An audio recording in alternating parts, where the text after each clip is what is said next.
me abriu interrogação porque todo casal tem problema. Isso. E você falou problemas solucionáveis. Exato. Então quer dizer que tem problemas sem solução? Exato. Se puder falar sobre isso. Não, é muito bom, né? Assim, os Gottmans têm podcasts de 2 horas muito melhores do que eu poderia estar falando, né? O casal bem recente e é fantástico, recomendo que busquem e assistam isso tudo, mas... Eles têm podcast do quê? 2 horas? Não, eles têm entrevista que eles fizeram em podcast, que tem umas 2 horas que abordam... Mas foram 2 horas, vamos passar 2 horas, né? E tocam muito nisso, porque há um achado nas pesquisas do Gottman, que achados que derrubaram muitos mitos. E um deles é este, que envolve a pergunta do Anderson. 69% dos problemas de um casal não tem solução. E a gente achando que tudo tinha solução. Não tem solução. Não tem solução. Não serão solucionados. E o que é mais importante, não precisam ser solucionados. Porque o que foi a pesquisa Gottman? Aí talvez fica bem claro porque isso faz sentido. Pense que antes dele, ninguém fez uma pesquisa tão profunda sobre relacionamento conjugal, né, baseada em pesquisa e não teoria. Uma coisa é você tentar adaptar todas as outras abordagens, né, da terapia, das terapias individuais para o contexto conjugal. Tentou-se fazer isso com todas, né? Todas têm uma proposta. Hoje, as melhores terapias com mais evidências científicas, então, inclusive, ainda apontam para uma abordagem comportamental cognitiva. Tá?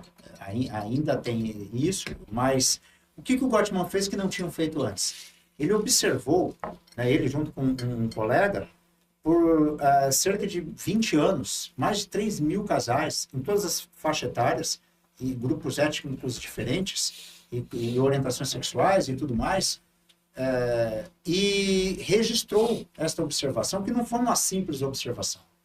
Eles construíram um laboratório na Universidade de Washington, e o Gottman já era matemático vindo do MIT, lá nos Estados Unidos, né? Ou seja, o sujeito tinha um conhecimento, já tem, né, de estatístico fundamental, que fora do Brasil você não é doutor se você não sabe estatística e usa estatística, né? Porque no Brasil isso é possível.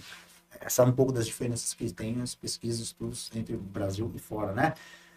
E ele reuniu dados com instrumentos de observação, filmagens, outros profissionais, psicólogos treinados à observação com protocolos já bem desenvolvidos de uma ciência do comportamento humano. As pessoas observadas, elas eram monitoradas através de exames de sangue, urina, usavam Holter, né, e também outros equipamentos para medir ali sudorese, frequência cardíaca, uma série de coisas. E elas eram filmadas em interações, justamente discutindo questões que para elas eram importantes, e depois elas eram convidadas a assistir e apontar como elas estavam sentindo a cada momento daquela conversa, e os sistemas de monitoramento iam sendo alinhados com as imagens, o discurso da pessoa e o resultado que você tinha ali em loco, naquele momento, naquela hora, além dos exames laboratoriais. No caso, elas eram monitoradas 24 horas. Um final de semana inteiro. Num lugar que ganhou o apelido de laboratório do amor, né? Inicialmente era um laboratório, estudos da família, coisa e tal. Essa era mais ou menos a ideia desses programas de reality.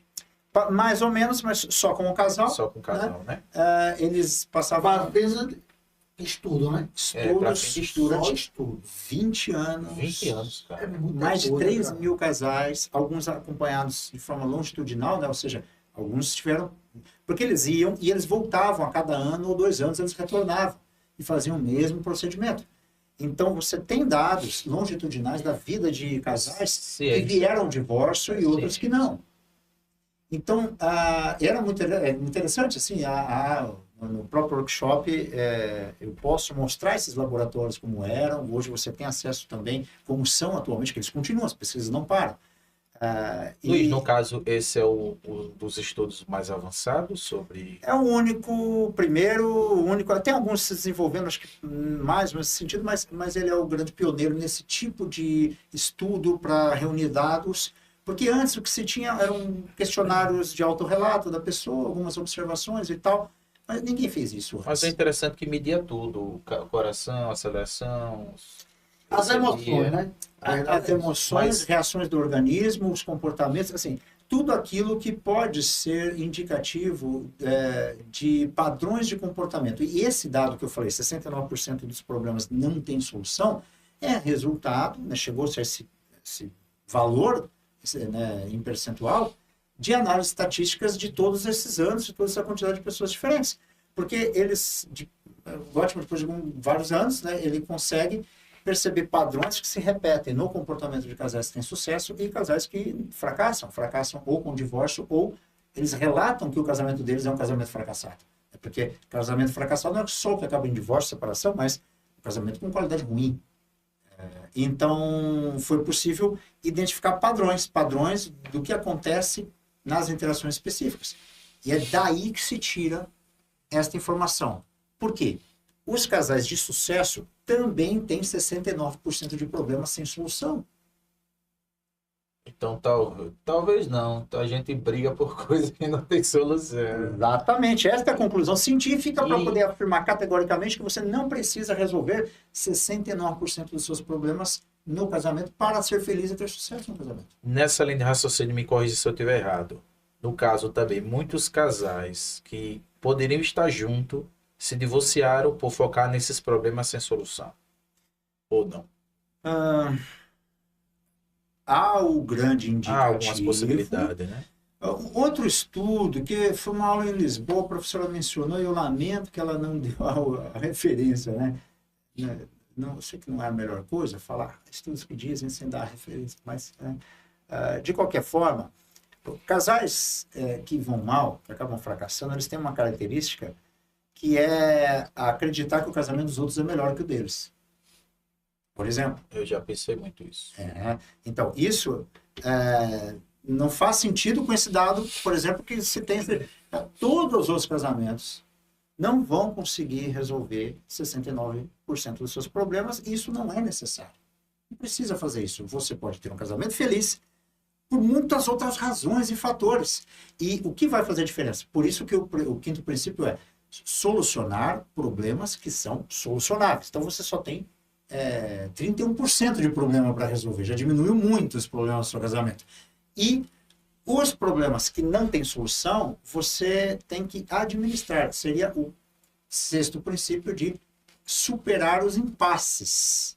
Mas não quer dizer que vai mudar, vai solucionar. Você não precisa fazer isso, porque são problemas. E aí o modelo Gottman aponta, né, com clareza, que são resultados das características de personalidade de cada indivíduo no casal. Obviamente, todos têm suas personalidades. Então, se você não casar com tal pessoa, você terá 69%. Se você casar com... Se você casou, se você casar, pessoa, você tem 69% de problemas no seu casamento que não tem solução. Mas se você não tivesse casado com essa pessoa e tivesse casado com outra, você também teria 69% de problemas sem solução. Luiz, só que a pergunta que fica é: como é que eu vou identificar que esse problema é um do que não tem solução? É um dos módulos do workshop do Gottman, os 7 princípios. E os 7 princípios, assim, se tornou um clássico esse livro, e ele ficou muito famoso porque de tanto observar esses padrões, o Gottman ficou famoso porque eles podiam prever com mais de 90% de acerto, só de observar, acho que não sei se era por 5 ou 15 minutos, um casal, se ele ia se divorciar. E mais que isso, se ele ia se divorciar em 6 anos ou em torno de 15, 16 anos.